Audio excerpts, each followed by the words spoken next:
GL Sharma बिना उसके काम किए हैं। हम ये 15 दिन से हम परेशान हो रहे थे, पानी सारा भरा रहता है, लेकिन किसी ने कोई शकल नहीं दिखाया। लेकिन जीएल शर्मा ने अपने बंदों को भेज के और ये पानी को निकलवाया है, और अगर ये आ गए तो मुझे उम्मीद है कि ये सीवर भी दोबारा पड़ जाएगा। मैं रविकांत जय बिहार में रहने वाला हूँ। जो बाबूजी ने, हमारे जीएल शर्मा बाबूजी ने जो काम ये 15 दिन में किया है, वो काम मैंने सारे विधायक, सारे मंत्री, सारे कमिश्नर के पास भी घूम लिया, बट वो सोल्यूशन कुछ नहीं हुआ। बस बाबूजी के आते ही ये सीवर लाइन की समस्या दूर हो गई। और बाबूजी अगर हमारे आ गए, हमारे जीएल शर्मा, जिनको हम प्यार से बाबूजी कहते हैं, अगर वो आ गए तो इन अधिकारियों को जो भ्रष्ट है, इनकी तो पहले खैर नहीं है। और हमारी जो भी राजेंद्र पार्क की कॉलोनी की जो भी समस्या है, वो सबसे पहले वो ठीक होगी, क्योंकि बाबूजी को अफसरों को सुधारने आता है। मेरा नाम रविंद्र शर्मा है जी। जीएल शर्मा जी के जितनी भी तारीफ की जाए उतनी कम है, ताकि जो हम संकटों से जो हमारे मूलभूत सुविधाएं हैं उनके लिए जूझ रहे थे, उन्हें अब जैसे यहाँ आने के बाद राजेंद्र पार्क को सभी को जो सीवर की है अफसर वगैरह नहीं सुन रहे थे, उन्होंने अच्छी तरह उनको काम करवाया, और ताकि बच्चों वगैरह के लिए गलियों में निकलने के लिए रास्ते के प्रबंध करवाया। ठीक है जी। पार्टी से ये अनुरोध करते हैं कि जी हम जैसे ऐसे ईमानदार सच्चे नेता को टिकट दे के, ताकि हम हमारे हाथ मजबूत किए जाए, ताकि हम भ्रष्ट नेताओं को भी सबक सिखा सके। मेरा नाम शशि शर्मा है। तो सीवर भी भरे रहते थे, पानी भी, अभी पीछे भी ये दूसरी सेकंड नंबर का लिया, इतना बुरा हाल था। लेकिन इन्होंने जीएल शर्मा जी ने, भाई साहब ने, इनकी बदौलत ये गली साफ हुई है। मैं जय बिहार से हूँ, विजयकांत, और लगभग 5-6 साल से यहाँ मैंने तो खुद यहाँ रहते हुए देखा है कि यहाँ सीवर की और पानी की इतनी ज़्यादा समस्या, इतना ज़्यादा हो रहा है। और यहाँ कोई भी नेता सिर्फ वादा करके आता है, चला जाता है, गंदगी की कोई नहीं की सफाई करना। लेकिन फिलहाल अभी 1 महीने से जो मतलब देखने को मिल रहा है, इतनी गंदगी है, जो सफाई करने में अपने से खुद से मेहनत करके जीएल शर्मा जी ने घर से जो भी है लोगों को मतलब कि बोल करके उन्होंने सफाई करवाई है, तो गंदगी साफ हुई। और हमारे तरफ से उनका पूरा सपोर्ट है, और विश्वास है हमारा कि उनके जरिए ही यहाँ की जो गंदगी है वो सफाई है दूर होगी, सफाई होगी। तो 12 साल में कूड़ी की बावड़ जाए, तो मेरे को तो कई साल हो गए। मैंने हर बार पार्टी के आदेश का पालन किया है। अब की बार पार्टी 100% मेरे विषय में सोचेगी। गुरुग्राम के सियासी मैदान में भाजपा से विधायक की टिकट के दावेदार जीएल शर्मा का ग्राफ दिन प्रतिदिन बढ़ता जा रहा है। शनिवार को जय विहार में हुई जनसभा में जहां तो जीएल शर्मा का जोरदार स्वागत किया गया, वहीं स्थानीय लोगों ने जीएल शर्मा के प्रयासों से हुए स्थानीय समस्याओं के समाधानों के लिए धन्यवाद किया। इस दौरान उपस्थित जनसमूह को संबोधित करते हुए जीएल शर्मा ने आगामी विधानसभा चुनावों के लिए क्षेत्रवासियों से आशीर्वाद मांगा और कहा कि उन्होंने पिछले 30 वर्षों से सामाजिक सेवा के सफर में ये साबित करके दिखाया है कि किस प्रकार ईमानदारी के साथ क्षेत्र और समाज की सेवा की जाती है। उन्होंने भ्रष्ट अधिकारियों को भी आड़े हाथों लेते हुए कहा कि अगर पार्टी ने मौका दिया और जनता का आशीर्वाद मिला तो वह भ्रष्ट अधिकारियों का गुरुग्राम से बिस्तर गोल करने का काम करेंगे। हमारी पार्टी हो चाहे देश में कोई और पार्टी हो, सभी पार्टी जनता की टिकट समझ के ही टिकट देती है।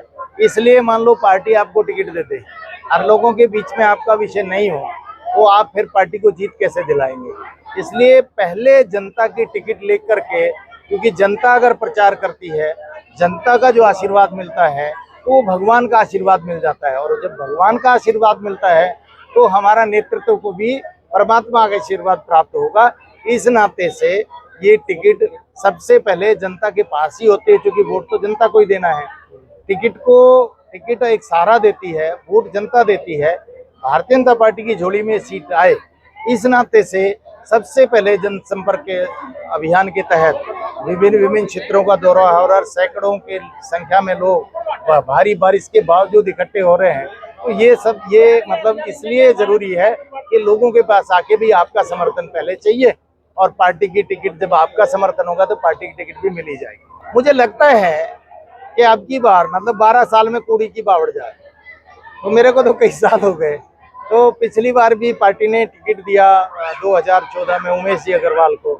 मैं बहुत अच्छे दावेदारों में था, जाति अड़ी क्या मुझे नहीं पता, पर कोई कारण रहे होंगे कि मेरे से अच्छा उसको मान लिया। वो मेरे से 5 साल पहले कांग्रेस छोड़ के आए थे, उनको टिकट दे दिया। मैंने उनको पार्टी के आदेश का पालन किया, पार्टी के निर्देश का पालन करते हुए उनको जिताने में अपनी महत्वपूर्ण भूमिका अदा की।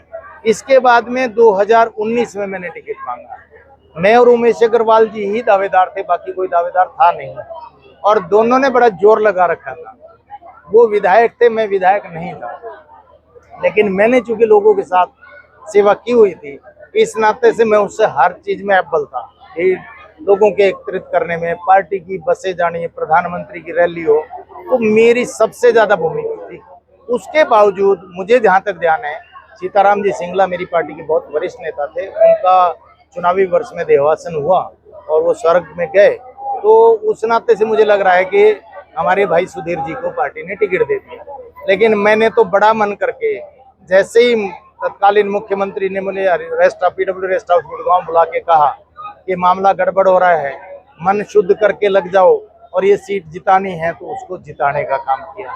मैंने हर बार पार्टी के आदेश का पालन किया है।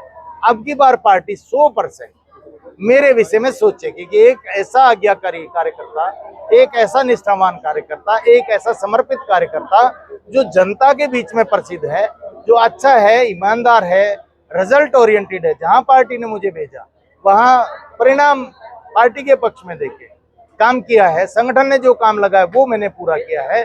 सरकार में मेरे को अवसर दिया, घाटे की संस्था दी थी, और तत्कालीन मुख्यमंत्री ने बुला के मेरे से कहा कि ये घाटे की संस्था है, इसको शुद्ध लाभ में लाना है। उन्होंने ये नहीं कहा था कितने में लाना है, और मैं उसको 42 करोड़ के 4.5 लाख में छोड़ के आया। तो इसलिए मेरा काम देखा हुआ है और जनता में मैं स्वीकार्य हूँ। इस नाते से मुझे कोई दिक्कत नहीं। मुझे लगता है कि मेरी पार्टी अब की बार मुझे टिकट देगी। स्वाभाविक तौर से गुड़गांव में सरकार ने बहुत काम किया है, प्रदेश सरकार ने भी, केंद्र सरकार ने भी। भाई हमारी जाम की समस्या के लिए चौड़े रोड बने, इसके लिए हमारे शहर में सुख सुविधा, इसके लिए बहुत से काम हुए। लेकिन विकास चूंकि सतत प्रक्रिया है, तो बहुत सी कॉलोनियों में पानी के जल भराव की समस्या है, सीवर ओवरफ्लो की समस्या है, ड्रेनेज की, सीवर ओवरफ्लो की, पीने के पानी की। कोई सीवर ओवरफ्लो होता है उसके साथ जुड़ी कनेक्टेड समस्या है, और कहीं ना कहीं थोड़ी बहुत बिजली की भी समस्या है। सड़क, अगर सीवर ओवरफ्लो होगा, सड़क टूटती है तो वो भी एक समस्या बन जाती है। सबसे पहले लोगों को सुख सुविधा ये 4-5 मिले, जो उनका मूलभूत अधिकार है, उसके लिए काम करूंगा। और मुझे ये पता है कि ये जो हमारा जो ड्रेनेज सिस्टम फेल हो रहा है, उसको सुधार करके, और फिर ये सीवर का जो पानी है ये किस प्रकार से डाल के ड्रेनेज 8 में डालते हुए ये पहुंचाना है, इस चीज के लिए बहुत बड़ी एक योजना बनाने का काम अपने ध्यान में आ रहा है। और अगर अवसर मिला तो उसको करके ये जो समस्या है इसका समूल नाश कराने का मैं काम करूंगा। और भ्रष्ट अधिकारियों के बारे में मैं अभी भी कह रहा हूँ, सकारात्मक और नकारात्मक 2 पक्ष होते हैं। अधिकारियों में नकारात्मक पक्ष भी खूब है, सकारात्मक। जो अच्छे हैं उनको सम्मान मिलेगा, लेकिन जो गलत करेंगे, नियतन गलत करेंगे, और जो जिनका घर इस जनता के पैसे से चल रहा है और वो इनको अगर लूटेंगे, तो स्वाभाविक तौर से उनको ठीक करना मुझे आता है और उनको ठीक करेंगे।